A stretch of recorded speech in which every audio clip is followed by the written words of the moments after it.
Some people need to be more authoritarian. Some people need to be more dictator-like in the way they lead. But I'm a guy that builds those connections well, communicates well, and people know. I felt like Adam had lost trust in what we were trying to do in terms of the team and the situation. And there was no one, not one person on that staff or on that team that was doing anything against him. But he had this trust issue that there were people, a conspiracy theory working against him here, working against him there, this guy with this guy with that. No, I'm just going after the ref, I can't believe it. And Marc Gasol looks at me and he just gives me these eyes, he's not like a wink, but he gives me these eyes gotcha. And for me, Mateus is, he'll always be a close friend. He'll always be somebody that I really appreciated coaching and working with, and I have so much respect for.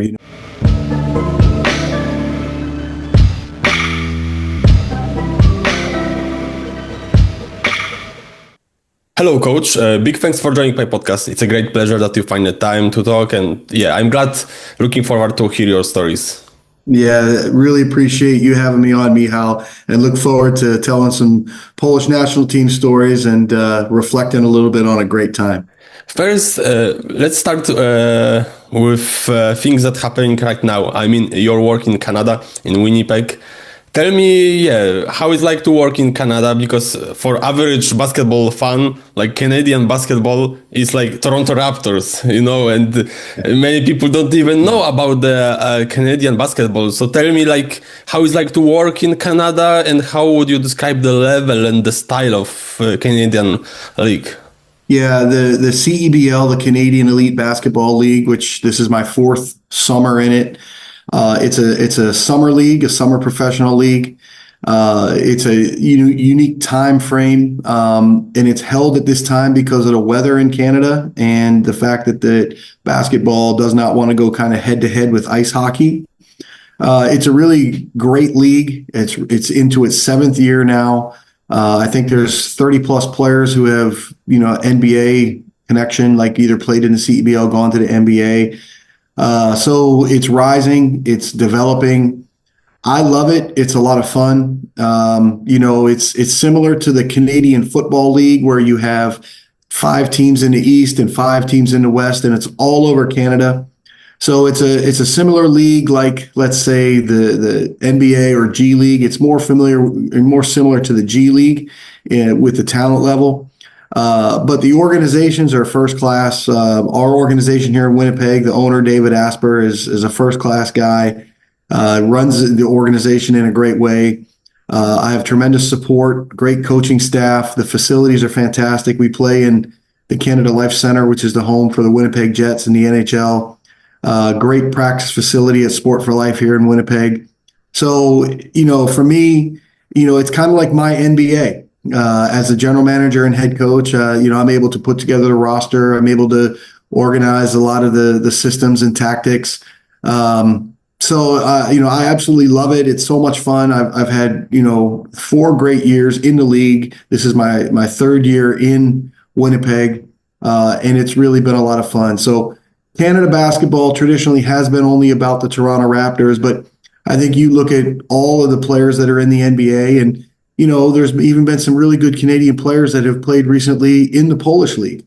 So teams are more and more recruiting Canadian players. Basketball is rising in the nation, and I'm really enjoying my experience here over the last 4 summers. And do you see the progress when it comes to the popularity of basketball in Canada? I mean, we see that Canada has got the MVP of NBA, Shai Gilgeous-Alexander. Also, the national team is doing a very great job. So I was wondering if you see the development of Canadian basketball. I mean, not only about the senior level, but also about the junior. Yeah, and I think that, our league has a lot to do with that. But traditionally, to play ice hockey, it's an expensive sport. You have to pay for a lot of equipment. There's paying for rink time. And I think that over the years, young kids have said, oh, I'd like to play hockey, but maybe I don't have enough money. Basketball in comparison is much less expensive. It's easier access. And I think that as we've seen in the major city areas, the Toronto, Hamilton, that whole area on Southern Ontario, the Western area of Vancouver, I think basketball has really taken off, and we see some great players coming out of these areas. So I think it's a matter of finance, but I also think that it's the culture now. Like basketball is something important in the country. And whereas it's still a great hockey country, ice hockey country, basketball is quickly gaining popularity and momentum, not only on the NBA level, many players going to NCAA colleges to play, the youth sport, the level is raising all the time. That's their college programs. So, basketball in general is got a lot more participation and a lot more popularity than we've seen in the past here in Canada. When I was preparing for this interview, I look at your career, the fact, okay, you are American, you grew up in America, you took first steps as a coach, assistant coach in America, but a lot of your coaching career has been made in Europe. So I was wondering if you had to describe your coaching style, yourself as a coach, how European you are. It's a great question. And to be honest, the real reason that I came overseas was I wanted to be a head coach. And, I was an assistant coach immediately after playing in college at Indiana, Pennsylvania, I became a graduate assistant at Clarion University. I knew right away I wanted to be a coach. And I was 2 years there as a graduate assistant, and then 3 years at IUP, my school. And then I had the chance to go to Pittsburgh State in Kansas. In all of these spots, it's like, I got great experience. I worked for some good coaches. And then, at a point, I had an opportunity to go to Europe. And it was like, hey, I'll go there for 1 year. But one of the main points is to go there and get head coaching experience. Well, I went to third division Germany, Chemnitz, a lower level, but I got a chance to be a head coach. And, at these lower levels, you have to do a lot. So I got experience doing all kinds of things that maybe on a higher level coaches would not be doing. So we ended up winning our league that year, won the championship, and always trying to find new opportunities. I went back to the USA and was an assistant for the Dodge City legend, for Cliff Levingston, the former Chicago Bulls player, and had a really good experience in the old United States Basketball League. It was like the CEBL, a summer league. And from that time, it was like, okay, what's next? I had the opportunity to go to London and coach the Leopards, and had a really good experience there. That we were not very good. They brought the team back late. It was ready to fold the summer before, but the owner said, you know what, we'll give it one more run. My friend helped me get the job. I coached in the league at the same time with Chris Finch, who's now obviously doing great things with the Minnesota Timberwolves, Nick Nurse with obviously the Raptors and now Sixers. So there were great coaches in the league. And, I basically, a lot of people say, hey, you have to lose first to learn how to really win. And I think that there's a lot to be said for that. We were eliminated from the playoffs the last day of the regular season there. And then a couple days later, the team crashed financially. So then I was stuck. What do I do? Went to Ulm, Germany. And that's kind of, as you say, where I've made my mark, helping establish Ratiopharm Ulm, the organization, moving it up from the second league to the first league. And what I've always said, Michal, is, I love basketball. I love coaching. And my goal was always to bring the best, understanding what league I was coaching in and where I was coaching, trying to bring the best concepts and the best ideas together. So I didn't look at myself necessarily as an American coach. I didn't look at myself as being an overseas guy. I was just trying to put together the best, most efficient, most fun style of basketball possible. And I'm so thankful that I came up in Europe, because coaching in Germany, you prepared for coaches of all different styles and backgrounds. There were coaches from Spain. There were coaches from Lithuania, coaches from the former Yugoslavian countries. And all of these coaches had a little special touch, a little special style on how they wanted to play. And I think preparing for all of those things gave me a great foundation and great, experience at a young age. So I've always kind of looked at myself as, just a guy who loves basketball, loves coaching, and tried to put together the best concepts creatively into a good system to help a team win. And I'm very thankful that, I've made friends for life at all of the stops all over the world. So it's been great. And, hopefully we're putting some of those things into action here in Winnipeg. And do you remember your first biggest shock when it comes to the coaching work when you moved to Europe? Because we know that in USA the basketball rules are slightly different in some cases. For example, when it comes to the rules like the length of the games, etc. So what was the biggest shock for you, biggest challenge to face? Oh, I don't know about challenge. I think that there was a culture shock. You're talking about the former Eastern Europe, Eastern Germany. There wasn't many people who spoke a lot of English at the time. I've coached 11 years in Germany and I've picked up the German language. So, my wife, I met her there and obviously been able to speak German. But at that time, I did not know German. And it was really, that was the biggest challenge, I think, just, being out of your comfort zone and being in a foreign country. But what was always comfortable for me was basketball and that passion and love for the game. And we kind of made Chemnitz, the third division in Germany, made it my MBA and then went into the different jobs with the same mentality.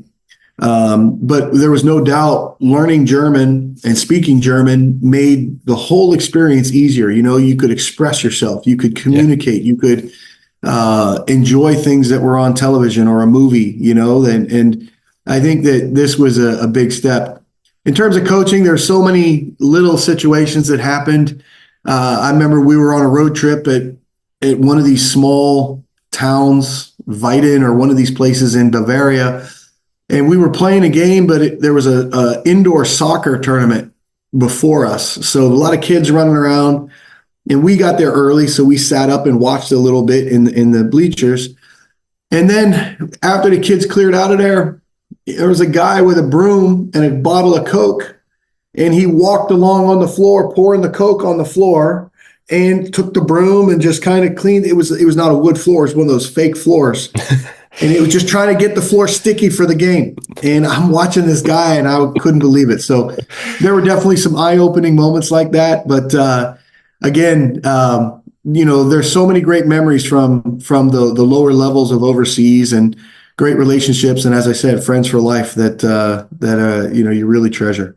Let's talk about your time in Ulm, because we see right now how Ulm has developed as a club. I mean, they are well known in Europe as the team that produce so much talent. For example, even Jeremy Sochan played for them, or Igor Milicic Jr., Killian Hayes, many players with EuroLeague or even NBA experience. But you was there almost at the beginning of their rise in the second league. How you remember your first weeks, first months in Ulm? How this club look at the time you came there?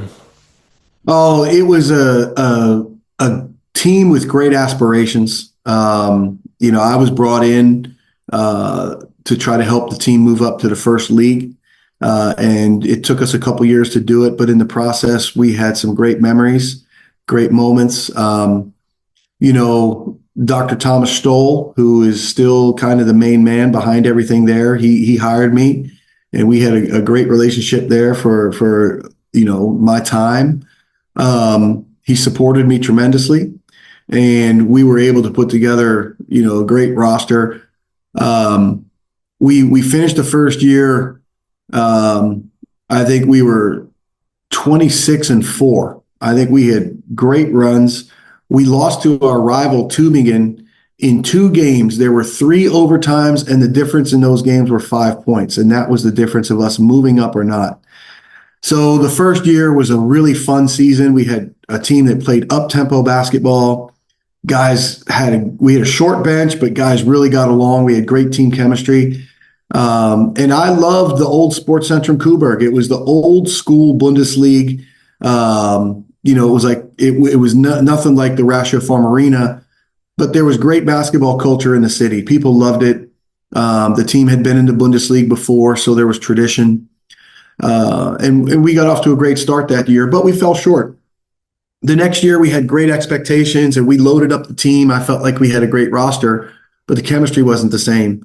We lost an early season game on the road in Nuremberg, and give Nuremberg credit. They kind of outplayed us that year. They had really good players. Julius Jenkins went on to a great career. Excuse me. But so the first season we were 26-4. That year we were 24-6. We also had a great season, but it wasn't good enough because we didn't move up. We didn't win the league. So the next year was kind of an interesting summer. We signed Jeff Gibbs, who was playing at Ehingen the year before. His wife, April, had gone to school with a girl that I knew from IUP, and she was like, hey, get in touch with Jeff. So we talked with Jeff, and we brought him in. Jeff was a 6'2" power forward who dominated the glass. He was like a mini Charles Barkley. He had great length with his arms. He was so physical. He was a former football player. He would post guys up, and his athleticism was something special. He just had a knack for rebounding. And then we had Jonathan Levy, who was a great wing. We had a couple other key German players to add to that team, and we finished the season 29-1. We dominated the second league. Great memories with that team, so much fun with those guys. And at the time, we kept that core together. And I'm really proud of that transition going from the second league to the first league. The first year with that same team with one or two key additions, a point guard and a five, we finished 16-18. The next year we finished 16-18. And finally that core, the third year in the Bundesliga, I think we were 21-13 maybe. We finished fifth overall, made the playoffs.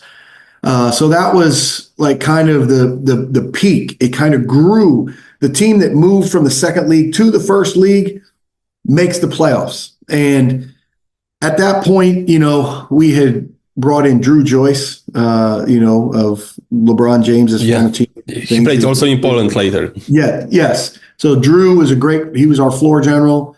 We had Romeo Travis as well. Jeff Gibbs was a key for us. Sean Finn at the center. It was a really fun team to be a part of and fun team to work with. I think, they came to me afterwards and said, hey, Mike, we're not going to be able to sign all these players. Because what you have to remember is at the time, Ratiopharm Ulm was a small market team, a low budget team. Yeah. And we were in 2007, 2008, our second year in the Bundesliga, we beat Alba Berlin, the big team. We beat them twice. We beat them in Ulm. We beat them in Berlin. And then we took them to overtime in the cup. We were a team that was knocking off these big teams. We beat Rhine Energy Cologne when they were in the EuroLeague, So there were some really big wins during that time for us with that core and with those guys. They came to me after that playoff season and said, we're not going to be able to re-sign these guys financially. So our plan is to change our identity. We're going to be a team that promotes the development of young German players. And the goal was to have two really key guys. And one was Robin Benzing, who at the time was playing with the German national team, even though he was with Second League Langen, and Per Gunther. And these two young German players were at the forefront of our rebuild. We invested a lot into their development. They both went on to have outstanding careers. So there's a lot to be said for that. But again, when you have a small market team, a small budget team, and you're overachieving, you're achieving playoffs, you're getting these big wins, the expectations are very high. And I think when you change the concept and you go to the younger players, it's very challenging to win games and develop at the same time. And this is kind of what we ran into those next 2 years. So, my last two seasons in Ulm, we were not in danger of being relegated, but we struggled to get that consistency with the young players It turned out the investment was great for them. But after the 2010, 2011 season, my contract was not renewed in Ulm. And that's when I kind of came back to the G League and went through there. But my 8 years in Ulm I have so many wonderful memories. The organization developed and grew, and they wouldn't be where they are now without that key foundation phase. So, obviously when I was with Poland and we had the opportunity to bring Jeremy in, and then Igor was there with him, obviously we appreciate, the cooperation from Ulm and having those guys be a part of our national team program at the young age. But, the way the organization has developed and built the reputation as one of the top, developmental places, it's like a destination for young players in Europe. It's really a credit to those guys, and it's really a fantastic thing. So, I remember those foundation years well. A lot of great memories, a lot of great friends for life, and a lot of fun on the basketball court. So, it brings a smile to my face when I think about Ulm. So you are not surprised of how the Ulm looks right now, that they are fighting in Euro Cup, they are year by year like contender for a gold medal in Bundesliga. I'm not at all. No, I mean, that was the goal. That was what my dream was when I was coaching there, was to help build a program like that. And, they've got some smart people involved. And again, some of the organizations in the Bundesliga have, let's say, stagnated. They've stalled and other people have passed them by. But Ulm is one of those who, have gone from the small market and they've evolved and developed and grown into that type of organization that competes really well, competes internationally, and really does a great job developing the young players. And how was like to work in G League, because you work in Vipers as an assistant and later in Maine as a head coach. I think in Maine, like the Celtics team, you had a chance to work with Shelvin Marshall Brooks. I think there was some guys with NBA experience. Chris Wright, who played also in Zgorzelec later. Yeah. How you remember this time, and what have you learned? I loved it. From this? So. When I was, not renewed in Ulm, I was kind of wide open. Like, where would I go? There were some Bundesliga teams interested, and I talked to several teams.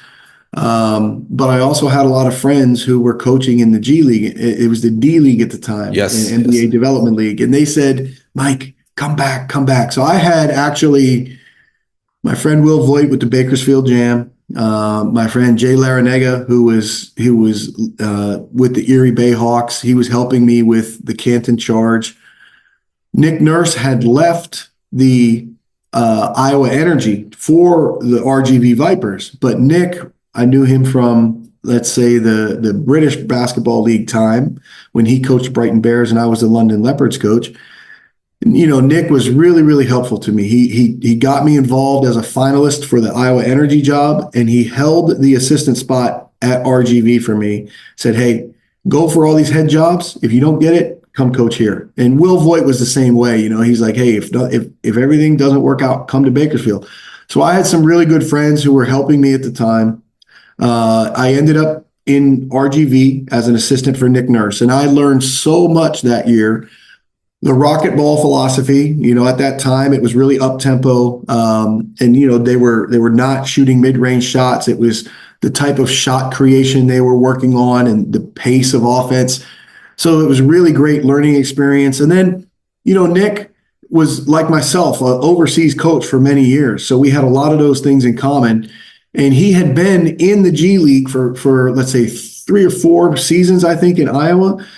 So there would be flights where we would sit next to each other and he would talk to me about, building a roster and coaching in the G League and different circumstances. So, I learned so much in those times. I had a really good experience there. And, thankfully, the next season, the Celtics took over the Red Claws. And I was the first head coach they hired. I was the first hire when the Celtics were putting the Red Claws together, and Austin Ainge hired me there. It was Doc Rivers' last season with the Celtics, it turned out to be, but Doc was so good to me. I was able to be around the team for practice, travel with the team for the European games. We played in Istanbul against Fenerbahce Oko. We played in Milan against, Milano. It was a great experience to learn. And I use those times to try to really improve my coaching. I think if people would say Mike Taylor in Ulm, creative offensively and really good with players, but didn't really have a whole lot of defensive detail. So during the Celtics time with Doc and his staff, I spent a lot of time asking questions, Mike Longobardi, veteran coaches who had run the defenses. And those coaches really helped me so much. And they helped me put together, the concepts that would become our Polish national team defense. And, over the next several years, a lot of the things that we did, were born from those conversations. But Doc was so supportive of me, very good to me. And just to be around guys like Kevin Garnett and Rajon Rondo, when Rondo was coming back from his knee injury, I ran the practice. And he was first class. We had our team go down because the Celtics were on the road. Rondo needed to test his knee out, and I showed him the practice plan. Like, hey, what do you want to do? So he pointed out 5 or 6 things he wanted to do. Took a couple of the drills off, and it turned out to be a great workout for him. He got cleared to play and come back. But what people don't realize, like Rondo paid for our entire team to go to one of the best steakhouses in Boston. Then we got some tickets to the Celtics game that night. Like for the guys who were in the grind in that D League at the time, the G League, it was a really, really great, great look from Rondo. It was really cool. I became a big fan that night, and it was really great. So the next year, Doc left and went to the Clippers, and Brad Stevens came in. So the majority of the staff left with Doc. I had another year on the contract and stayed with the Celtics. And that was one of the best things that could have happened, because now, you're running Doc's system the first year. You're learning all those details and X's and O's. And then a great coach like Brad comes in, and you have to adjust. You have to adapt. So, it was 2 different coaching styles, but from 2 of the best coaches in the game. And, I was fortunate enough to work with both and be up close and watch both work closely. So, when you talk about working with Nick Nurse, Doc Rivers, and, Brad Stevens, you've seen the best in the game work. And I think you kind of get an idea like, all right, this is the level, this is the standard, and I'm going to be the best version of myself. I'm going to coach to my strengths, but I know what the best looks like. And that kind of gives you a little confidence and belief. And I think it helps give you direction. But, that's the time also when Poland hired me. I was into my second season. My first year was, I coached in the D-League All-Star game. We led the Red Claws to the playoffs for the first time in team history. So we accomplished a lot. And as you said, Shelvin Mack, we helped him get to the league. DeJuan Summers, we helped him get back to the NBA. Chris Wright, we helped him get to the NBA. Marshawn Brooks was assigned to us. Vitor Favorani, a big man from Brazil, was assigned to us. So I absolutely loved those years and those experiences, working with great players, helping guys make steps in their career, realize their dreams of getting to the NBA or getting back to the NBA. And just also myself, the opportunity to grow and develop. And, those Celtics times were probably the most important times for my growth and development as a coach. And as I said, that second season, the summer before, I was with Czech Republic as an assistant. I was there for 4 summers with the Czech national team, working with my friend Pavel Bodinsky, who did a great job with that national team. We made it back to Eurobasket 2013 in Celje, Slovenia. We were in the same group as Poland. Obviously, for us, we had the memorable upset victory when Czech beat Poland on Lubos Barton's corner 3. So, my friend Pavel was not coming back to coach, so I knew that I wasn't coming back because I was there because he was like, "Hey, Mike, you're my guy." So I talked to my agents and were like, "Hey, I would love to, have a chance to be a national team head coach." And when the Poland circumstance happened, and they were not going to bring back Dirk Bowerman, I got involved. And, obviously it helps you when you can be like, "Hey, Danny Ainge, please talk to these guys for me." Danny was very helpful. A couple other people were involved that put in some good words. And fortunately, Poland took a chance and hired Mike Taylor. And I think a lot of people were like, "Who's this guy?" You know what I mean? Yeah. But I'm really, thankful for the opportunity. And it turned out to be, a great ride. 8 wonderful years. And as I said, friends for life in Poland. So when you say, "Hey, let's get on a podcast and talk about Poland," like, I'll jump at the chance because I absolutely love the time. And before we will speak about Poland, I would like you to ask you about your key basketball fundamentals when it comes to your coaching philosophy, your philosophy of building roster. What are the key things you're looking for when you're building a team in players? I mean, of course, we can say the skill. You want to have the best when it comes to the skill, but what's more think about the players you look for? What are like I said, what are the key things you're looking in players when you're building a team? Yeah, those are great questions. The first thing, I think as coaches, we all have to be ourselves. We have to be who we are. And I think the people that have been around me know that I'm a unique coach, a unique leader, in that I'm a fun with discipline guy. Like, I want people to have fun. I want people to enjoy coming to the gym. I want guys to enjoy practice and basketball and have a passion for the game. So fun is a big part of what I'm about. Sometimes people have problems understanding that. It's difficult because it's maybe not what they're used to, right? But for me, I'm big on relationships and building relationships with the people I'm involved with coaching. So that's staff and coaches and players. So a lot of it comes down to, just a positive approach, that positive optimism every single day, bringing that positive energy, supporting people, helping people grow. I think I'm a very good communicator. I think I communicate really well with people. And these are the things that I think are character traits or have been strengths of mine at every stop. And, some people need to be more authoritarian. Some people need to be more dictator-like in the way they lead. But I'm a guy that builds those connections well, communicates well, and people know it's genuine, it's support. I'm trying to help. I'm coming from a good place to try to help people be the best they can be, maximize themselves. And I think this was what was really unique in Poland, because that was a totally different style from what everybody was used to. Yes. But before we get to that point, let me answer your other questions about looking for players and building a team. I think that you find players, first of all, there's a difference between players and winning players.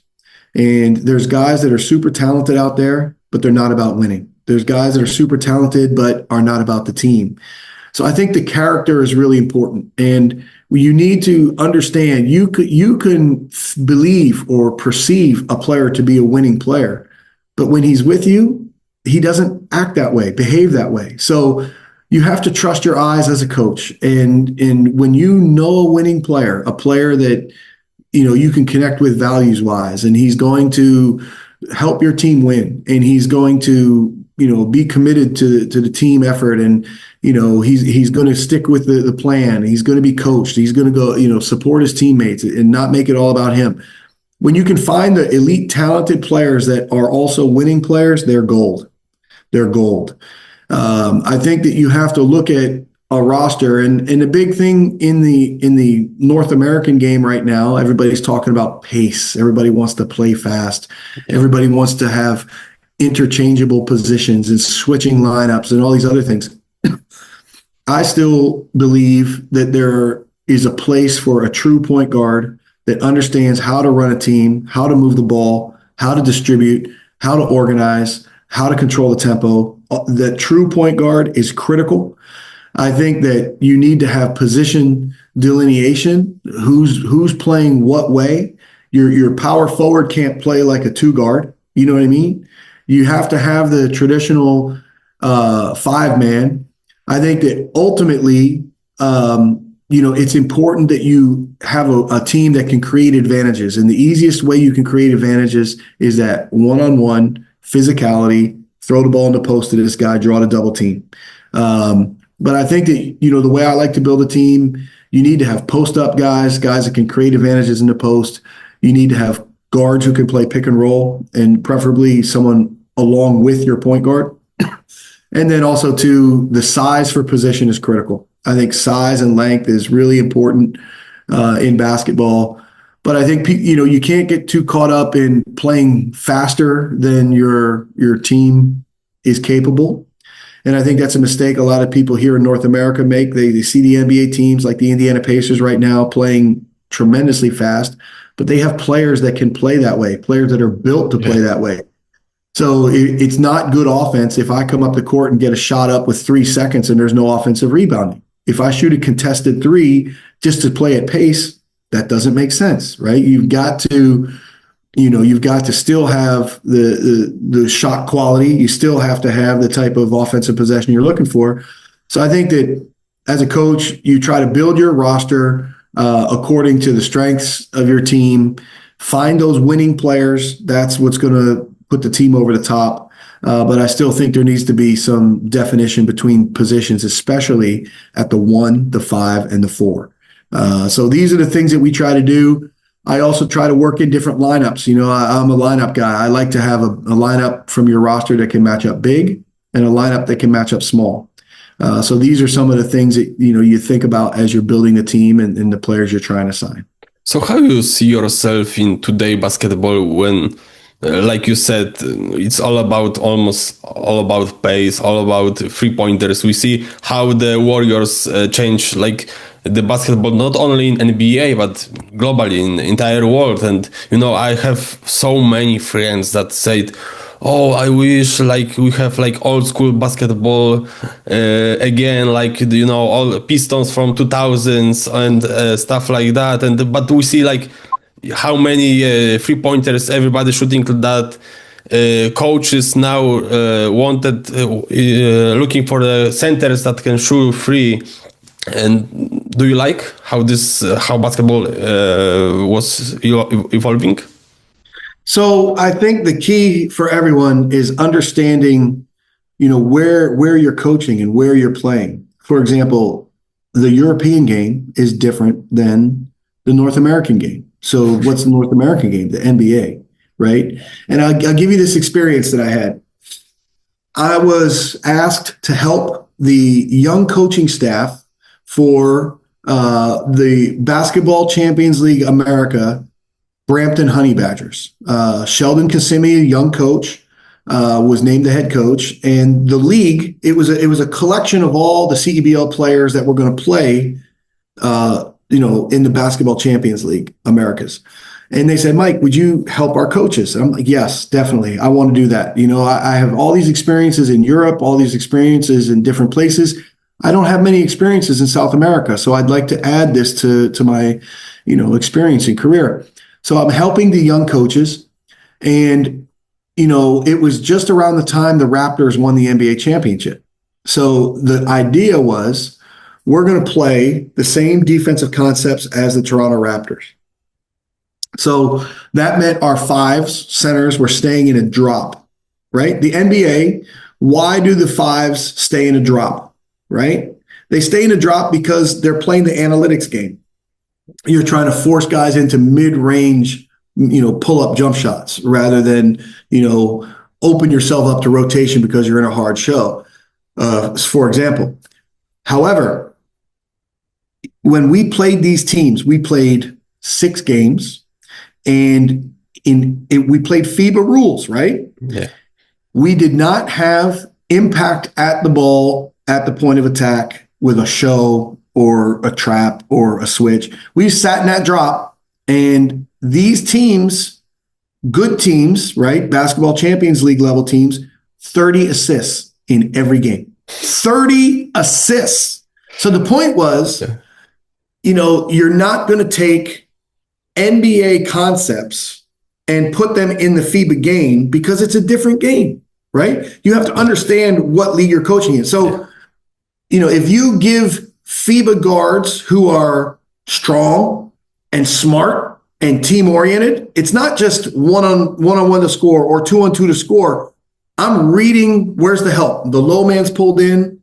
I'm going to make the diagonal skip pass, right? Oh, they got two on the ball. I'm going to move it with an advanced pass. I'm not going to hold on to it and try to score for me. So to me, this is the point that modern basketball in the NBA, all about pace and space, all about three-point shooting, right? No post touches. Why doesn't the NBA think the post touch is a high percentage play? Because they changed the rules in the mid-2000s that made it more difficult to feed the post, that made it more difficult to get a higher percentage shot. FIBA is different.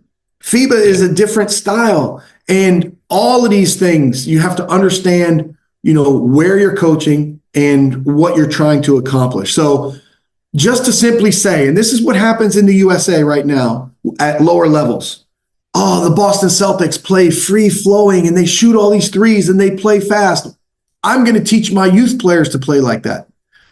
That's not helping the game because you're not really learning how to play basketball. You're not learning, understanding the concepts behind what's really going on. And you're not skilled enough to play at that pace. So, I think for a lot of things, it comes down to knowing the league you're coaching in, understanding, what styles have worked in the past and what's led it to be successful. And then, as you try to attempt it, trying to attack in transition and create early scoring opportunities is a great thing. It's clear. The numbers read it out. They bear it out. Scoring in half court is harder than scoring against a transition defense that's not set. But I think that, you have to understand that maybe the best way to create that is get some stops on defense, control the defensive boards, get out and run, rather than we're going to push it with against a set defense and just try to shoot quick and score quick, because a lot of times the shot selection is not of the quality you want. So let's talk about this Polish part that's interesting me and most of the Polish fans, because you said a little bit how this deal came out, but how you remember what you knew about Polish basketball before you signed the contract? Not a lot, only from coaching in Celia, the Eurobasket 2013. I had been in Germany for 8 years at the time, and had some connections to the Czech Republic, was in England for one, was obviously following the ACB and the EuroLeague, but not so much with Poland. We signed Lee Humphrey when I was in Ulm, and he played for me for 3 years there. He had played in Słupsk before. And I had talked with Lee a little bit about, hey, what's playing in Poland like? And we had heard like, hey, it's a physical country. It's tough. The league is good. And it was hard for import players to get good stats. So you can find some diamonds in the rough there. That was kind of the mentality of scouting report. But in terms of the national team, really, I kind of was like, all right, I'm ready to take this challenge and try to rebuild it in a positive way. And do you remember like your first weeks? I think your first game was against Czech Republic in Wałbrzych, and you lost that game. First friendly games, of course, and that was the connection with those guys after being with them for 4 years. But excuse me, I came over to Poland with my wife Alice. We did not have any kids at the time, so it was just me and Alice, and we were in Warsaw. We loved the city immediately, loved it. That was a wonderful part, living in Warsaw, those years. We have great memories there.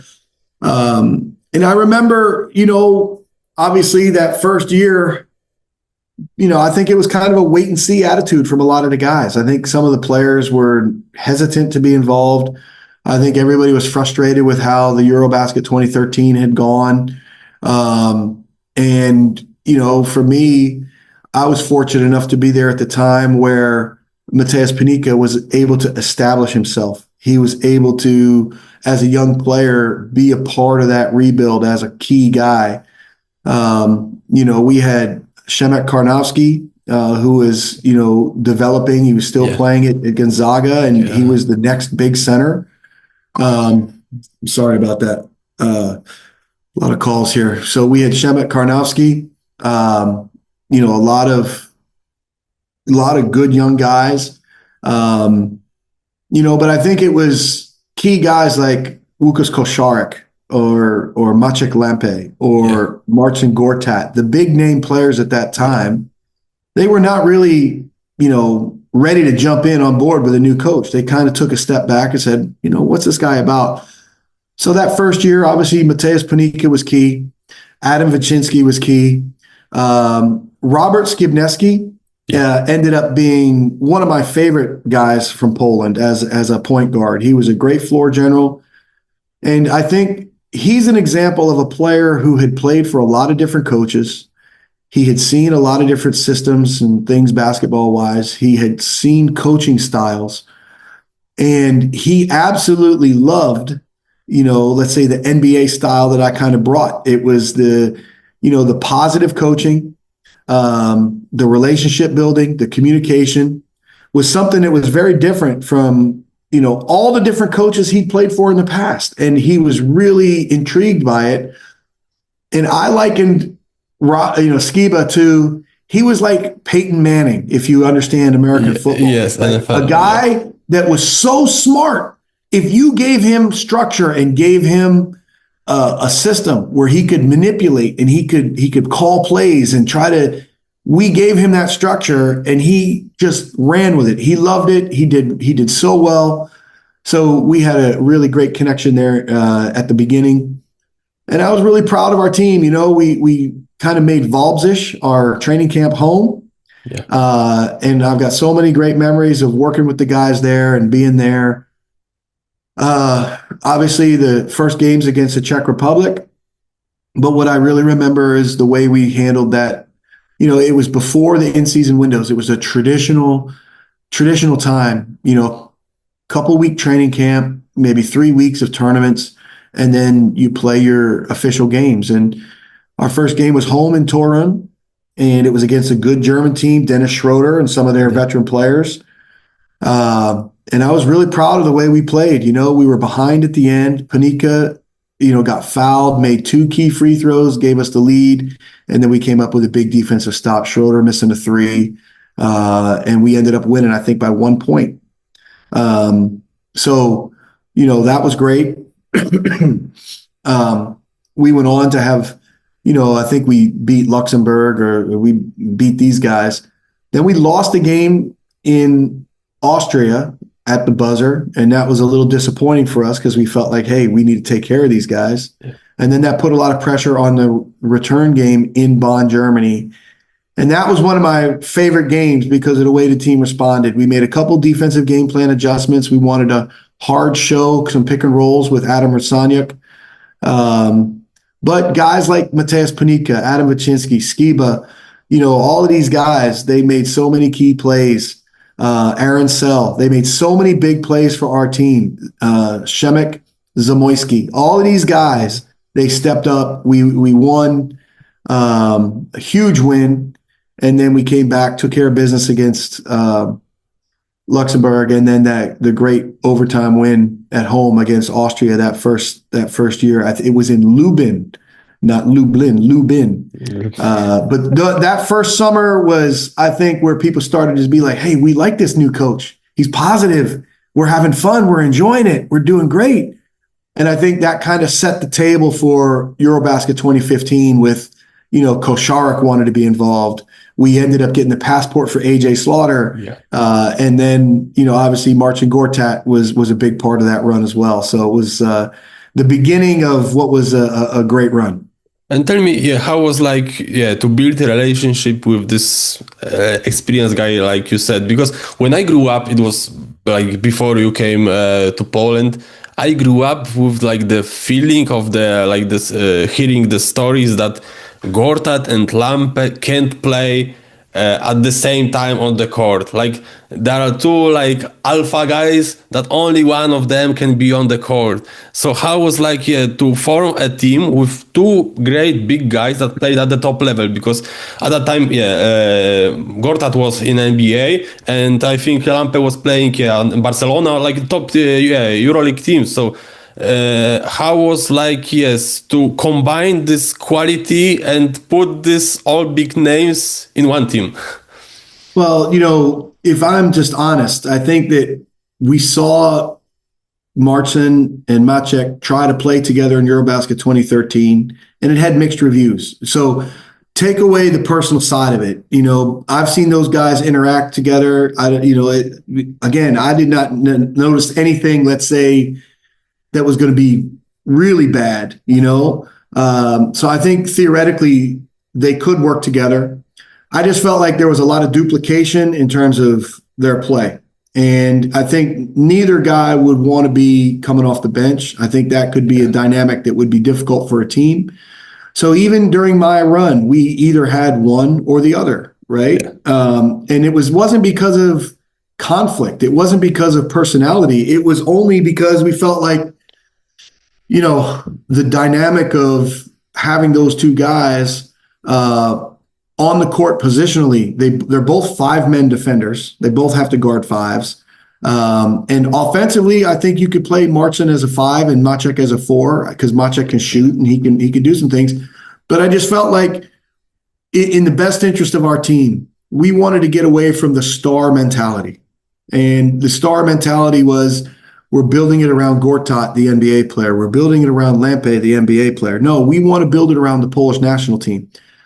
So the way it worked, the first summer we didn't have either one. The second summer we committed to Gortat because of Eurobasket 2015. And then a couple summers after that, we committed to Maciek. So it just worked out that way. From my standpoint, both guys were really good, for our team. And when you deal with players who have certain expectations and certain quality, there's always going to be, some things that come up that you have to try to manage. And we tried to manage those things as best as we could. I think that's the point, that sometimes people, Marcin and Maciek will have such high standards because of their level. And you can't look at, their request for a, certain special treatment because that's what they're used to. That's regular, and you can't look at that as a problem or difficult.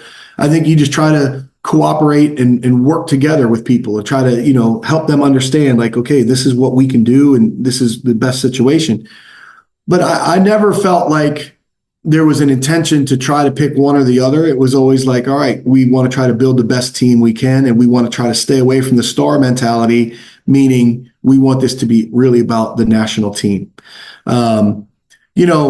Marcin was really, really good for us in Eurobasket 2015. In Eurobasket 2015, we beat Bosnia, we beat Russia, and then the big game against Finland, we beat Finland, So we advanced to Lille, and at that point, we played Spain, who eventually would become the champion. Yeah, and I remember that game. Pau Gasol hit a bunch of 3-point shots. Yes. And up until that point, he was not a 3-point shooter. So when you look at the game, it was an individual player doing some outstanding special things. Yeah. And from that point forward, he established himself like Pau Gasol is an excellent 3-point shooter. But going into that game at that time, you're not expecting Pau to bury 6 threes on you, So I think it was a close game into the third quarter, and they broke it open with all those great players, and we felt good about ourselves. We won some games, we advanced, and we put forth a good effort against the eventual champs. But I enjoyed our time with Marcin. I spent a lot of time around the Wizards when he was in Washington in 2015, and he was always very good to me there. Went to dinner many times and did his, the Gortat game, coached in his Celebrity All-Star game, and have some fun memories from that. So, that was a really good time. And unfortunately, after that, he basically decided, hey, I'm going to focus on the NBA. I'm no longer going to be with the national team. And that kind of shifted our focus more towards Maciek Lampe. And Maciek also was an important contributor in several summers, that 2016, the next summer, like he was a big part of what we did. And, then unfortunately the hip, as he got older, the hip injuries became, when he was playing in China, more of a factor. But both of those guys, I value those times working with them. I value the time spending time with them, and they had great basketball careers. And how you remember recruiting AJ Slaughter? Because he turns out to be like the best naturalized player that ever played for Polish team. Because usually, these foreigner players, when they come to like the national team, like in Europe, there is like business deal. Okay, we give you a passport, you will play for us for 1, 2, 3 years, and deal done. Okay, but AJ Slaughter, I think he's now 38 years old this year. Last year, he was still playing for Polish national team in the Valencia Olympic qualifiers. And the commitment that he have for Polish team, despite not having a relationship with Poland, that is surprising, that is impressive. So how you remember signing him for a Polish team? Well, the way it started was when I was coaching the Red Claws, the Celtics G League team, we were trying to build our team. And Austin Ainge brought the name AJ Slaughter to me. He had played Summer League in Orlando against us. I'm not sure if he was with Orlando or Detroit. He was with one of the teams at the old Orlando Summer League. I was an assistant with the Celtics. And we were trying to find some really good players. So Austin brought AJ's name to me. So we had done some research on him. We had looked at him for the G League. He chose to go back to France. So when I signed as the national team head coach, the general manager at the time, Marcin Wiadomski, we talked a lot about the need for an import player. And at the time, I was pushing for 2 passport players because you never know. One would have an injury, one would not want to play for a personal reason, whatever. We wanted to always have someone. I felt if you were going to do it right, you got 2. Well, we settled on 1. And we had several names, but AJ, because he was playing in France, and what we were looking for roster fit-wise was a player who could play point guard, but who could also play some 2 when Łukasz Koszarek would be the point guard. Yeah. So we felt AJ would be a good fit. At the time, he was perceived as more of a 2 guard. And we felt like he can develop and play some 1 because I had seen him play in the NBA Summer League as a point guard. And that's where the relationship started. We tracked AJ and went through the process to get his passport. And, he was playing in Panathinaikos when he finally got the passport. So obviously the rest of Europe saw his talent as well. He was playing in France and then went to Panathinaikos, right? So, he obviously went to the highest levels, and then he went to Asvel and has been in Spain and all these great places. But he was a key for us. And as I said before, this is the difference between players and winning players. AJ Slaughter is a winning player. The character, the high IQ, the emotional intelligence, the skill, I remember seeing in Walczyć in training camp, his first workout. I remember we had obviously Dominik Noroychuk, outstanding conditioning coach. Yeah. So we called him Dominator. Domino, yeah. I would yell. I would say to guys, we'd walk through and then we'd start practice with Dominator time, and the guys would do their stretches and agilities and whatever. So here's Dominator. And he's speaking, he's giving out his commands in Polish. And AJ is smart enough to follow along and join the group and do the right thing just by watching, right? So you can see immediately, like this guy, then the players start to get around him and he's connecting with them. And then all of a sudden it's not AJ anymore. It's Antek. What's up, Antek? Antek, yes. Right? Yes. So, and this is, to me, the culture that we were able to establish because guys, they loved it. They wanted to be a part of it. If you're going to commit that time in the summer to play for your country and you're going to be that committed, you have to enjoy it. It's got to be fun. And this was what I think we got really right with the team. You know, AJ connected with the players. It wasn't only, hey, Mike's my guy, it's the coach. AJ connected with the team. He connected with the people. And, you know, he ended up being a fantastic addition. I also want to say the times where he couldn't make it, you know, there were some times where people were criticizing him. There was the EuroLeague and FIBA fight. They were fighting for control. And the problem, AJ was playing at Asvel, and they were going into the EuroLeague the next year. Tony Parker was taking them to the EuroLeague. AJ had a 2-year contract with Asvel, and he obviously valued it. He wanted to play in the EuroLeague, and they had the mentality of, we're on the EuroLeague side. So their coaching staff blocked AJ from coming to play for us. Oh, no, Mike, AJ doesn't want to come play. He wants to rest. Meanwhile, I'm on the phone talking to AJ. Coach, I want to come play. I want to come play. They're just telling you that. I want to come play. So this were the conflicts that we were running into trying to get this guy eligible or available to play. Yeah. And behind the scenes, you know, you're getting this roadblock. And then there were some people in Poland that were criticizing AJ as not being committed. And you're just shaking your head like, you guys just don't know. You don't understand what's going on. This guy wants to be there. And it played out that way with, you know, he played the rest of my run. And then, you know, as Igor has started, he's been a key part of the big victories in, you know, the in Germany at Eurobasket, you know, like the special win over Mateus gets a triple-double, and AJ's a big part of the win against Slovenia. But I also want to say this about AJ Slaughter. If you remember, we went to Zaragoza and beat Spain for the first time in 48 years, right? Yeah. AJ played great. And I am telling you, because AJ Slaughter played so well against Spain, this was Kosharik's 200th game, because AJ played so well, and they're going through their point guard problems, what did their coaching staff do? What did their, you know, federation decide to do? We need a point guard. Lorenzo Brown, bang, passport, right? Yeah. So the impact that AJ Slaughter made on our national team and the way he connected and conducted himself, first class.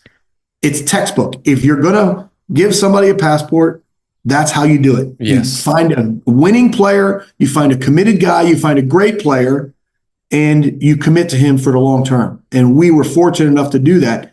And I'm telling you, other countries watched it, looked at it, and said, we need to get a guy like Poland did with AJ Slaughter who can really make an impact. And I sincerely believe, you know, they made their decision on Lorenzo Brown, traditionally not giving passports in Spain, Yes. but they recognized his value and saw, hey, this guy can impact like AJ Slaughter did, because they saw it firsthand when we beat them in Zaragoza.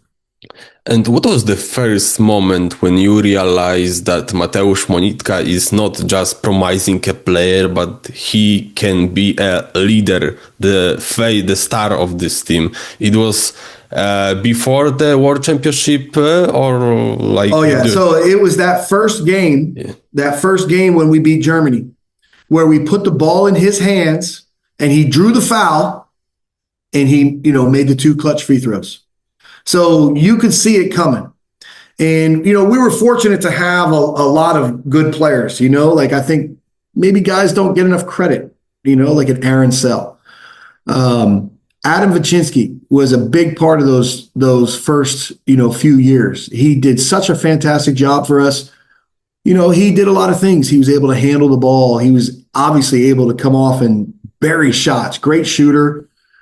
And Adam is also, you know, a high IQ player. So smart as a player. Like I used to love, like with Skiba, you give these guys a new system and structure and you watch them use it. And I'm telling you, guys like Aaron Sell, guys like, you know, Skiba, guys like Adam Waczyński, you'd watch them play and how they read the game and decisions they make. And you'd be like, you know what? That's a great counter. He just, you know, whatever he did, that's a great counter. We're going to add that to, for the future, maybe we put this in as part of the offense. So there's so many times that I really enjoyed watching these guys operate our system. But, in the beginning, Adam had a lot of the headline and a lot of the leadership and a lot of the, he was a really key part of all of our success early. And then, going into going into the World Cup, I think that's where, Matthias kind of just raised it to another level. And it's not anything against anyone else, but it was just Matthias excelling. For me, Matthias and I have always had a special connection. Like it will always be a special connection. We have the same birthday. And for me, Matthias is, he'll always be a close friend. He'll always be somebody that I really appreciated coaching and working with, and I have so much respect for. Like he was. It was great to see him make those strides. But I think, like many of the players in Poland with our national team, they made big steps, when they started to play internationally. This is not a knock on the Polish league, but, that international competition once a week. So you play your domestic Polish league and you go play Basketball Champions League, or you go play Europe Cup.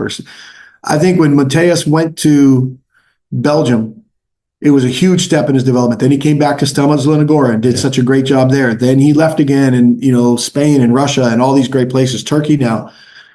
But I think we saw steps with Damian Kulik, Michał Sokolowski, Michał Michalek, all these guys, when they took those challenges and got those experiences outside of Poland, it really paid our national team back. It really helped us as they developed as individual players. Matthias is the main guy there.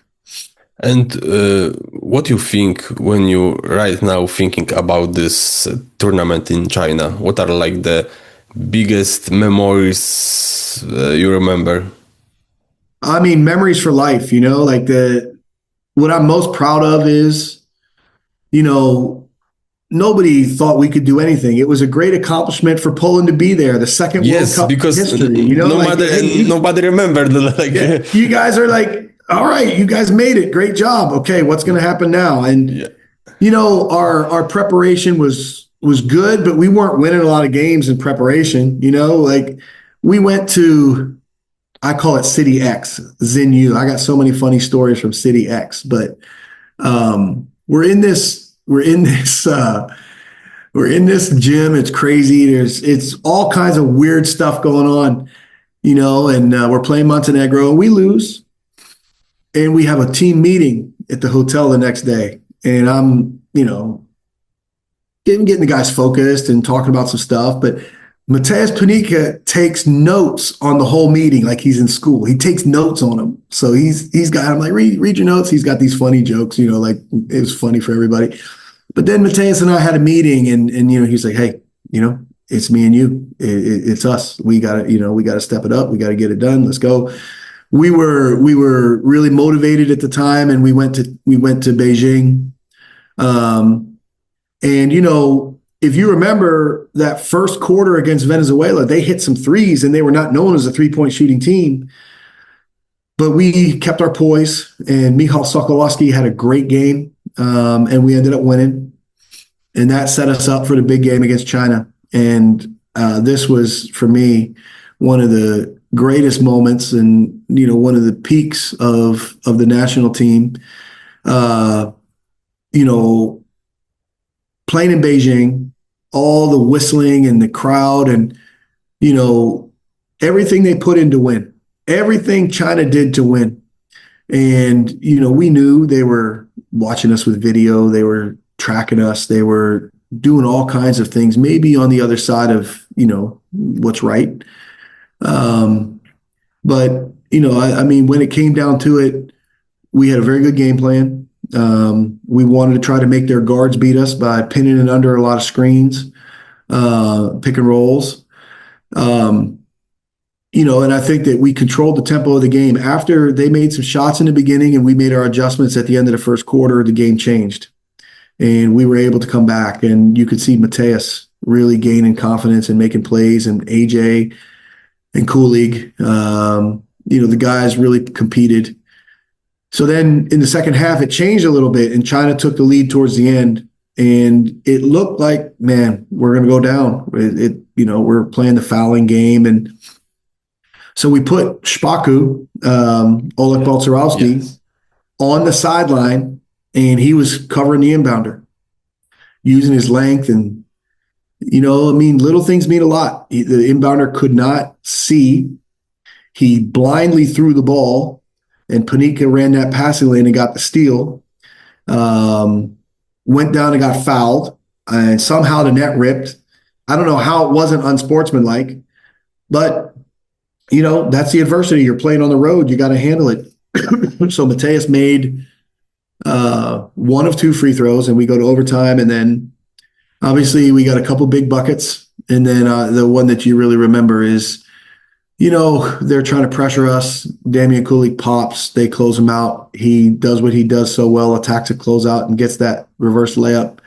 And then you're like, we're going to get it done. So great memories with those guys. And, those experiences are earned. They're earned over years together. They're earned over highs and lows and hard work and teamwork. And I was so proud of those guys. But when people focus only on China, the next game, okay, we beat Ivory Coast. Okay, that's cool. We took care of business. But that game against Russia, I'm going to tell you, they played big. They played with a big lineup. Their 3, 4, and 5 were really big and physical, and they tried to bully us in that game. They were so physical, and I love Aaron Sell. I love Aaron Sell. There was a time where he was coming off the court, and I got after him, because he needed to be challenged to really compete. And, to his credit, the rest of that game, he got after it and played really hard and physical, rebounding, giving up his body. And then the play that I remember is Panika driving to the basket, kind of losing his balance and making a wild throw on the baseline where he was lost. He was falling down and passed it to the corner. And I think it was Aaron or Kulig buried the three. And that was a momentum building play. Then there was an Adam Waczyński 3. He came off a screen, he shot it, and it hit the rim and died. We call it Brad, back rim and down. He hit the rim and died, and then it just dropped in. And everybody's like, ah. Then there was, AJ did not have a great game that game against Russia. It was Koshar coming off the bench who got the ball moving and making those passes. And I remember when Aaron Sell snuck behind the defense late in the game where we're trying to milk the clock and trying to make sure we keep scoring. Aaron sneaks behind the defense, and there's Koshar. Beautiful pass, breakaway dunk, and we're like, ready to go. So, but to me, that was a testament of the team's toughness. And maybe people don't at first glance look at Poland like those guys are tough. But I really think that's a trademark of Polish basketball. I think the one thing that I've seen over the years, the guys that I've worked with from Poland have a toughness about them. And I think it comes from the league. It comes from the way the game's played. And, again, as we developed and grew and matured as a national team, you could see the guys developing that toughness of what it's going to take to win. And so I think the China game, the Russia game, and then, like I've said to several people in coaching and friends, when you play in the World Cup, it's the best in the world. It's the highest levels you're going to get. And I felt like after we played the Russia game, we had really peaked. We maximized where we could go. We were flat against, Argentina. Those guys were really, really good. Campazzo and Scola and those guys. They outplayed us, right? But it was okay, it's just for seeding. I think the game that you wish you had back would be the Czech Republic game, because that's a team hey, we feel hey, we can beat these guys. We get these guys. And we started off the game very strong, but the difference in that game to me was Thomas Sadaransky. I mean, he played really, really well. And And to be honest, let's give the Czech Republic credit. That summer, they beat us in Prague in a friendly game. They beat us in Hamburg in a friendly game, and they beat us in that game. So a lot of people say it's hard to beat a good team 3 times in a summer. And to their credit, you got to tip our cap like they did. And then we ended up with a great game against Spain. And, Ricky Rubio, I mean, people that don't understand how good Ricky Rubio is or was, there's not a guard that reads coverages and makes passes better than Ricky Rubio. Like, he stretches you out. He knows exactly where he wants to go with the ball. He stretches you out. You're in that position of, should I stay? Should I go? What should I do? Should we rotate? And then bang, he just delivers it. And so, and then again, if Rubio is hitting threes, if he's hitting shots, he's going to be really tough to stop. And those things happened in that game. I got a memory of a tip dunk or tip in from Panica where he was high above the rim.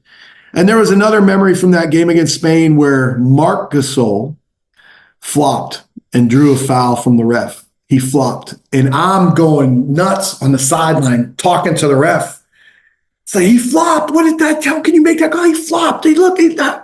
I'm just going after the ref, I can't believe it. And Marc Gasol looks at me and he just gives me these eyes, like he's not like a wink, but he gives me these eyes like, gotcha. You know what I mean?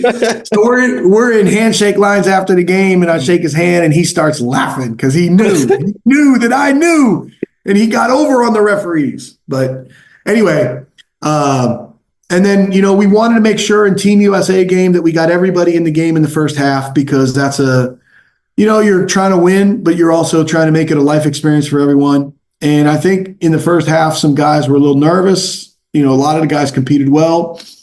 And then in the second half, if you watch that game again, we really played with a lot of confidence and played very well against Team USA to finish out China. But yeah, I mean, when you talk about going through that whole experience with the guys, I absolutely loved it.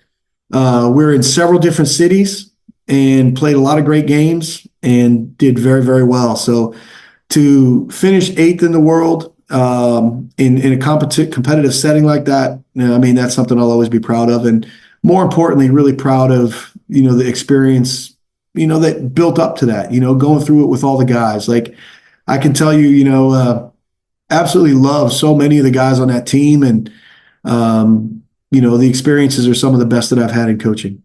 How was like for you as American to hear American anthem, but playing not for you, but somehow against you? Yeah, it's funny because it was 2015 and I was in the USA, and I decided, hey, I'm going to travel around and visit some coaches and have some, let's say, developmental experiences, right? So I spent time with a lot of great coaches. I was in San Antonio around Coach Popovich and the Spurs and watching their player development. And I was around, in North Carolina, Bob McKillop at Davidson.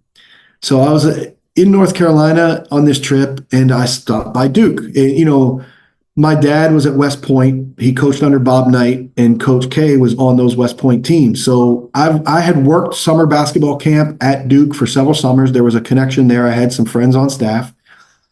So I show up to the new facility. I'm all proud. I got my Polish basketball shirt on. I know Coach K loves his Polish heritage. Yes. So I'm like, this is going to be a great conversation piece. Can't wait to see Coach K.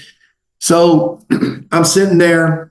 And after their workout, he comes over and we're talking and, hey, where are you now? What are you doing? Oh yeah, coach, I'm coaching the Polish national team. Now he's coaching the dream team, right? So I'm coaching the Polish national team. And it's my dream. It's my dream. We want to play against you guys. We want to play against the dream team. Coach K looks at me and said, you guys better play pretty well. So that was a big joke right there, okay, guy, so I was really, really proud of that moment. And then to have it come true where we end up playing, Team USA, where you have Steve Kerr, you have Coach Popovich at the time, head coach. You have, all these players. And it may not have been LeBron James or Steph Curry, but, Mitchell, You know what I mean? Like there are some really good players on this squad. And, I think it was really cool that Mateus had this one dunk. And after the game, Jaylen Brown's talking to him. Jaylen Brown, was talking to Mateus like, hey, man, that was a great play. You're really good. It was just one of those moments for the team that was, that they'll always remember in their career, in their life. But for AJ and myself, obviously we love the USA. It's where we grew up. But we're also realistic. Like, there's only a special few that get a chance to be on that national team. So the fact that we're outside of, the USA and we're getting a chance to be on this stage is something special. And that's what I said to people about the whole China thing was, my career path has taken me outside of the mainstream, right? I'm not coaching a major college team or a pro team in the NBA. I'm not on TV every week all the time in the USA. I'm in Europe. I'm overseas. And, it's one of these things where maybe not a lot of people are following that. It's kind of outside the mainstream.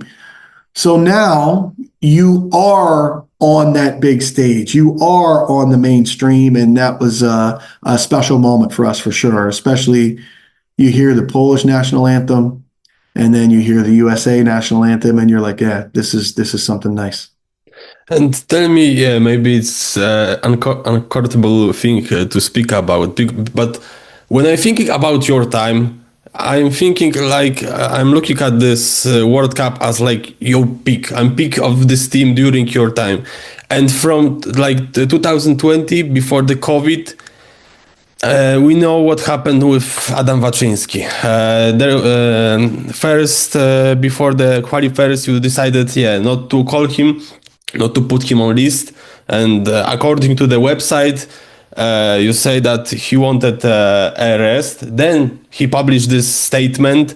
And from that moment, I think something starts to like breaking up. We also remember the conflict started between the Gortat and President Piesiewicz.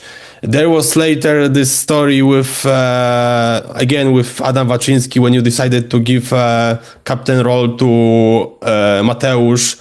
Tell me how this atmosphere started going down. Okay, so, Adam, I really like, and, we had great run together in terms of the first few years. And I'm really sad about the way things finished for him. It started when we were getting ready for China. There was a lot of talk about guys were tired of going to Walczyć for training camp. And we had Marek Popiolik, who was my guy. Yeah. Marek was researching places that we could possibly have training camp. And of course, several guys wanted it to be in Triple City because they live there. Yeah. Well, after Marek researched all of the possibilities, it came back that Walczyć was the best place. It was the most inexpensive. It was the best possibility. So despite the interest to go other places, we chose to go back to Walczyć. And Adam was one of those guys that did not want that to happen. So some things had happened around that. And there was a conflict with Radek and Adam. And I'm trying to manage this conflict. So when we were coming to Walczyć, I arranged a meeting trying to help Adam. I arranged a meeting with Radek and Adam, and I sat at the table and tried to bring these guys together, right? Like, hey, guys, let's put all this stuff aside. We need Adam to be on the team. We need Adam to be a part of it. We need Adam to help us, in China. We want to be our best. He's a big part of what we're doing. He's helping us be successful. So at that point, Radek and Adam worked it out. They worked it out. So I was really relieved. I was very happy. And the rest was a special run. We went on a great run in China. So, temporarily that calmed everything down. And, I think for Adam, it was a great run and he was a big part of it, but also too, Mateus kind of rose up and became, a new leader. And that was just part of the natural progression of Mateus as a player, raising his level, excelling on the highest level. And it's not negative towards Adam. It's nothing against Adam. It's just, hey, great for Mateus. So as things progressed, there's these different circumstances about, I tried to manage that, let's say, problem, the relationship between Radek, who is my boss, and Adam, who's a good player. And all the time, every single time, my goal was to bring those two together. Whatever was going on, Adam, talk to Radek. Radek, let's talk to Adam. Let's talk this through. Let's work it through. So, as I said, after the walczyć, where they did work it out, it became something that was positive. The statement was basically, I was trying to, take the pressure off of that conflict. Adam was having some problems with some of the things that were happening to him. Radek was basically, I don't want to say moving on from Adam, but he was basically, pressuring us to, be like, hey, we don't want this guy, move away from him. And we're like, we need this guy. So I was trying to cover up some of those issues by just saying, hey, Adam wants to rest. Adam brought that out in another statement in a different way. So then that kind of put me directly in the middle of this thing, right? So now it's no longer Adam versus, Radek. It's like, well, Mike, are you here or are you there?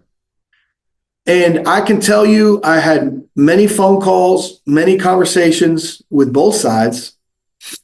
And it was always of my hope that Adam would talk with Radek and work out his situation, right? So at one point, they just basically really stopped even trying. So, that was my thing, like trying to create those opportunities for Adam to work it out with Radek. And I felt like there were times where Adam wanted me to work things out for Radek for him. And I've just said to him all the time, like, Adam, this is your situation. You've got to solve this yourself. You've got to figure this out, So unfortunately, it did not get better. And, as we tried to welcome him back into the team for the Olympic qualifying tournament, it was just a unusual situation. Adam was there and he was doing fine. He had some good games for us at the time in preparation. And then, we basically named Mateus the captain. Mateus had been the captain with his club team. We felt, from talking with Mateus, he was ready for it. He wanted to do it. So, we named him the captain. And that night, Adam came to my room and, we had this long discussion and, it was like basically he was going to step back. So, a lot of the coaches or a lot of the players that were in the hotel that day were trying to talk him out of it. Like, just Adam, relax. Don't go talk to coach. Don't, just let it go. Let it go. So he came and we spoke.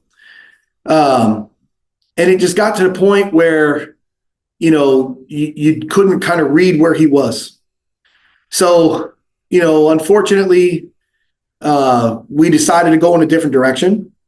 And the whole point was just to I felt like Adam had lost trust in what we were trying to do in terms of the team and the situation. And there was no one, not one person on that staff or on that team that was doing anything against him.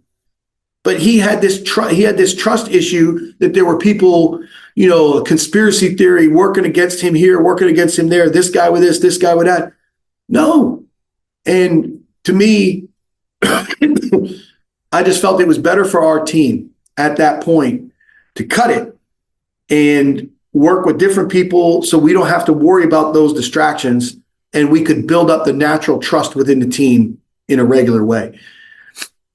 As I reflect on those situations, again, I genuinely like Adam. He's had a great career. He's an outstanding player. He was a huge part of our success. But I do think that there were times where he needed to man up and he needed to handle his situation man to man with Radek. I don't have a problem with you. Nobody on our staff or team has a problem with you. Your problem was with Radek, and you need to manage that. You need to handle that and work it out, whatever that is. Unfortunately, it got in the way. And as a coach, sometimes you have to make hard decisions to protect the team. And that's exactly what happened right there. But one of the biggest accusations to you was that your choices were influenced by Piesiewicz. That he was telling you. Even I remember last year. Sorry, let me finish. Last year I spoke with Maciej Lampę, and he said that the Taylor at the beginning was a great guy, but during this time with conflict with Waczyński, he sold himself because he had the good job in the Polish team to Radek, and he stayed in his side. No, again, the decisions were to protect the team. They were not influenced by anyone. Again, for Adam, the solution is, Adam, work it out with Radek. I am not in this conflict. I am the coach of the team, right? Radek can say to me, hey, don't bring Waczyński. I don't want Waczyński on the team. Don't bring him. He can say that. But what happened before China? Who sat those two down and brought those two together to work it out? I did. And this is what I tried to do for the rest of the time. Adam, get on the phone or meet with Radek and talk to him and work out your situation. Radek, hey, listen, I know you have problems with Adam, but let's try to get these guys together. We need them on the team. The problem eventually has to be solved by those two parties. I can try to broker it. I can try to be the middleman. But at some point, those guys got to figure it out. And as we tried to bring Adam back into the team, there was a lack of trust because of those exact thoughts, like, oh, no, there's influence from Radek, there's influence from this. At the end of the day, all of that stuff is secondary. The main point is Adam, player, captain, former captain, work it out with the Federation president. Now, can you argue that the Federation president is overstepping boundaries, getting involved in the roster and the players? Yes, you can argue that. That's what I have to manage as the head coach. However, with this conflict with Adam and Radek, those two guys needed to come together and solve their issues. We did it once. We were not able to do it after that. So for people to have the idea that, oh, these decisions were influenced by this or influenced by that, again, you're missing every single attempt to try to solve this situation and bring these guys together. That's ultimately what I wanted, and ultimately it never happened. And do you think Marcin Gortat was somehow involved in this conflict? So again, these are the dynamics of Polish basketball, right? So Marcin Gortat is obviously a very influential personality. Yeah. And Adam is very, very close with Marcin. They're very good friends. Yeah. So if there is a conflict, what side will Marcin take? He will take Adam's side. So the conflict of Marcin against the Federation has been, we've seen it. several different times, right? It's there. But I think it's not bigger than Polish basketball, right? Like Marcin wants good for basketball in Poland at the end of the day. But this situation, you could clearly see it. Marcin supporting Adam affiliated with Marcin, and then the federation. So now when Lampe says, oh, Mike was influenced by this, think about my circumstances. I'm trying to bring these guys together, but who am I working for? Right? Yeah. So am I going to sit there and say, hey, Adam, I'm going to completely support you against my boss? You know what I mean? Yeah. No, that's not a good position. It's not a good place for me. Yeah. So instead of choosing a side, I chose to stay in the middle and try to work it out between both and manage this conflict. So again, was Marcin involved in the fact that he was Adam's friend and Adam was affiliated with him, and Marcin clearly chose Adam's side. But all of these circumstances, in my opinion, were avoidable and should have been avoidable, because it's like, how do you handle winning? How do we handle winning, right? We did not handle winning very well in that situation, because Adam, maybe he was upset that Panika became the captain. He was upset about certain situations going on. He wanted me to support him more. Maybe that can be part of it. And then he became individual, and he's thinking about himself, and should have been thinking about, let me talk to the federation president and work my situation out with him to clear all this stuff, to get all this distraction and garbage out of the way. On the other side, with Grzegorz Bahanski, he always managed these situations more delicately and more efficiently, right? Did Radek overstep the bounds? Yeah, you can argue that, right? So from Adam's side, he's like, this guy's doing too much. And I think these were kind of the dynamics that we all got caught in. And unfortunately, it finished the way it did with Adam. Again, I like Adam. I think he's a great guy and a great player. I just think he needed to take more responsibility to solve his situation himself. I think he should have been a little bit smarter to stay out of those politics. And how would you describe your relationship with President Piesiewicz during your time in national team? So, Grzegorz hired me, right? Yeah. Grzegorz supported me. I want to be clear about that. When we lost in Austria, or in Hungary, if you remember, we lost in Hungary. And there was a lot of people making up stories and saying all kinds of crazy stuff about the team and me. And at that point, Grzegorz, this was after Eurobasket 2017, right? We won one game in Finland. Yeah. And there was a lot of people who were like, oh, get Taylor out of there. And, Kamil Waczyński's dad and all his ridiculous stuff that he was putting out there, like ridiculous stuff. So there was a lot of things that were going on. But Grzegorz, we sat in that federation office and we talked about everything. And Grzegorz supported me. And that's why I'm so proud that we were able to pay him back with China. And even at Eurobasket in Berlin, where, they go on this great run, Panika plays out of his mind. And it's our core, right? When they moved off of me, what were they saying? Oh, we got to have new players come in. We got to have a new generation. That didn't get them anywhere, right? So they go back to our core. Grzegorz, I shake his hand. He pulls me close and he's like, these are your children. These are your boys, So for me, that was a really meaningful moment. And I appreciate Grzegorz so much for all of his support throughout the years and everything that he has done to help me, my family. So when Grzegorz, his time ran out and they kind of groomed Radek to come in, if you remember, when Radek was taken over, we were qualifying for the World Cup. We were having all these celebrations. We were super successful. We were doing all these great things. So my relationship with Radek was great. Yeah. Right? He would, I mean, I can't tell you the number of times he kissed me after games. So happy. You know what I mean?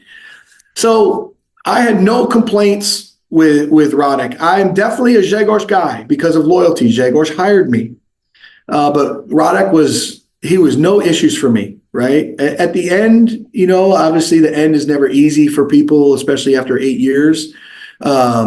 That was handled a little differently. But at the same time, I think back to those great 8 years. And I think back to how much support Grzegorz gave me and how much support Radek gave me. So again, this is not about my relationship with Radek. This is a circumstance where Adam needed to solve his situation with Radek himself. So, but if you say that your relationship with Piesiewicz and Waczyński were good, so why they decided to not keep you any longer in team? I mean, that's a great question, and it's a question for them. But what they told you? The players and coaches, you know, a lot of the players and coaches would have loved to continue with our run. But I think there's something to be said, you know, in coaching, and I've been unique. I've lasted at Ulm for 8 years. I lasted in Poland for 8 years, you know, like, because I think I'm a positive personality and try to, you know, make things fun and help people. I've been able to last a long time in different situations. And I think the first thing is, at some point, every team needs a new voice. Every team needs that new idea or, you know, like we saw it with the Denver Nuggets this year. They played 79 games, 3 games before the playoffs. A great coach like Mike Malone, they move off. It's just the nature of sports, you know, and what I'm most proud of is, you know, we qualified for 3 Eurobaskets, right? We qualified for the World Cup. We finished 8th in the world. We beat Spain for the first time in 48 years. We did all of these great things in my tenure.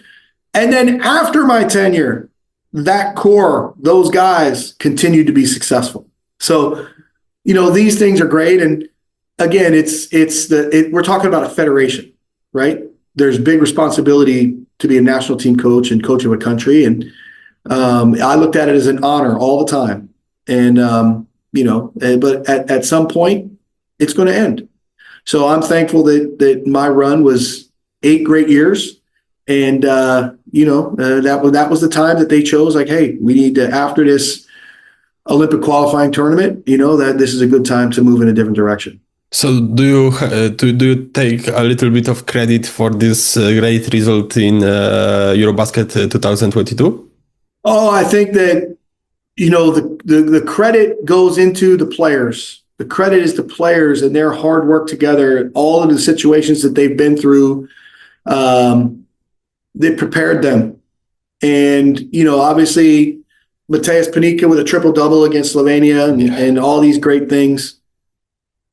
You know, there's certain things where players rise up and they have their time. And I just think it was Mateus's time. Obviously the connection with Aaron Sell and the veteran guys that came back, Michał Sokolowski developing really well. You know, AJ continued to be loyal and continuing to play. All of these things were a part of it. So do I feel like I was a part of the success? Yes. But do I take credit for it? No. I would say that, you know, credit belongs to that team, the players, you know, all those guys, Igor, everyone that accomplished it. That's their moment. And, you know, I'm proud to be a foundational part of that. And are you following the Polish national team today? Always. I do the TV for FIBA, right? So I'll be in Riga, Latvia for Eurobasket this year. I follow the national teams, Poland included. And I support the national team. You know, obviously Łukasz Koszarek is in an important position now. And so these are friends, right? They'll be lifelong friends. And I want to see them be successful. And I hope it's a great Eurobasket in Katowice. I hope it's great for Polish basketball, and I hope to see the Polish team in Riga in the next rounds. And coming to the end, do you see yourself again working in Europe?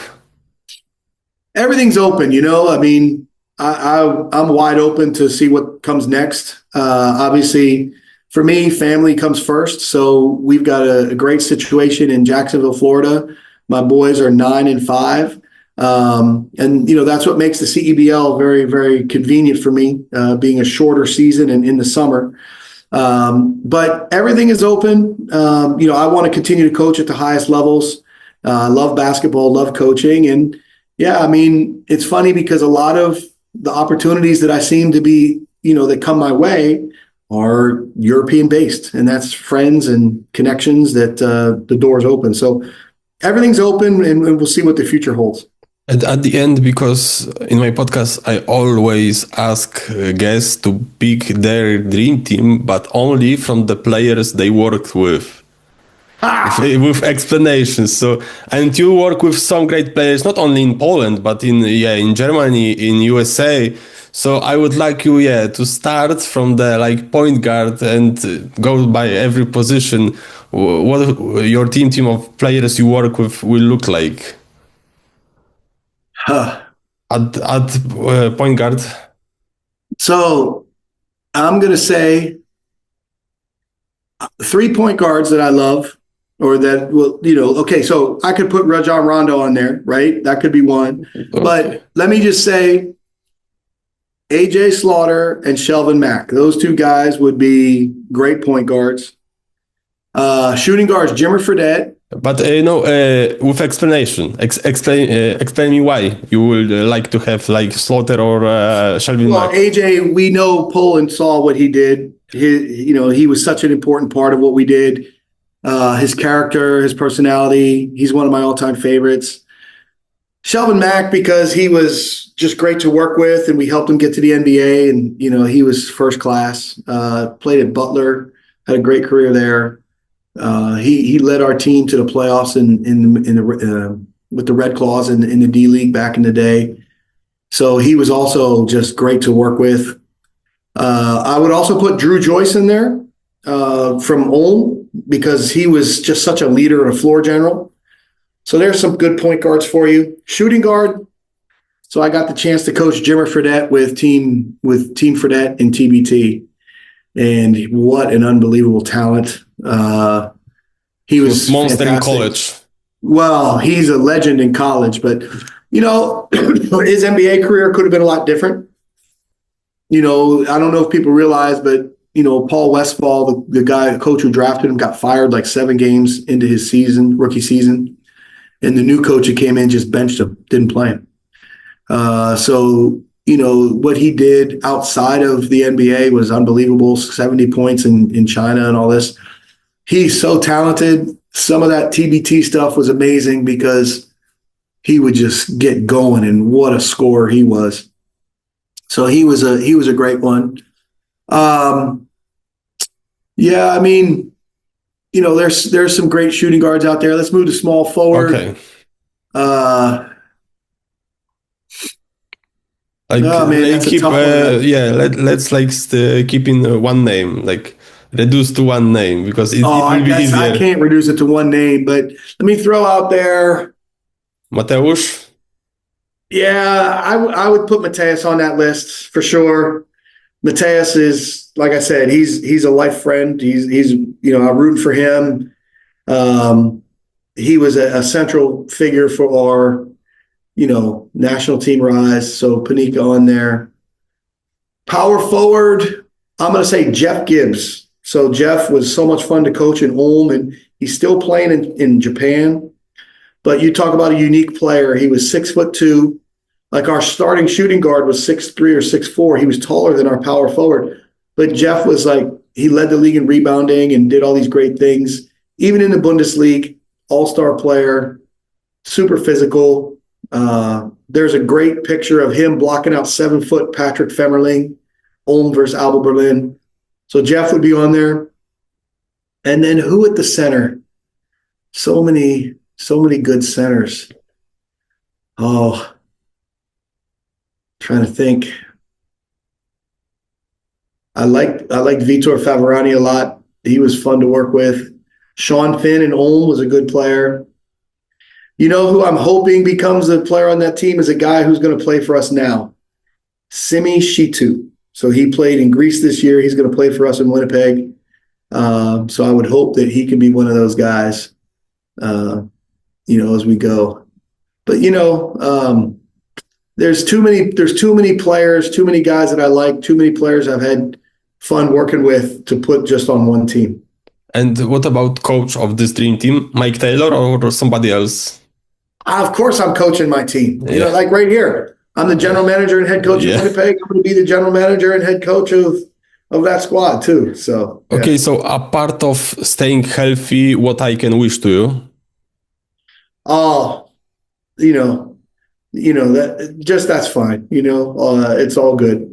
Everything is moving forward. Family's doing great, and I'm happy to reminisce a little bit about some great times in Poland. So big thanks, coach, for having time, for having a lot of time, because we spoke a lot, almost 2 hours but it was great to hear your stories. It was great to bring back good memories from time you were in Poland, especially when I hear your story about World Cup 2019. It brings so many good memories to my mind. So I'm glad that you were so open to me. Happy to do it, and enjoy your time. And like I said, if you see friends from the national team and basketball in that era, please tell them I said hello.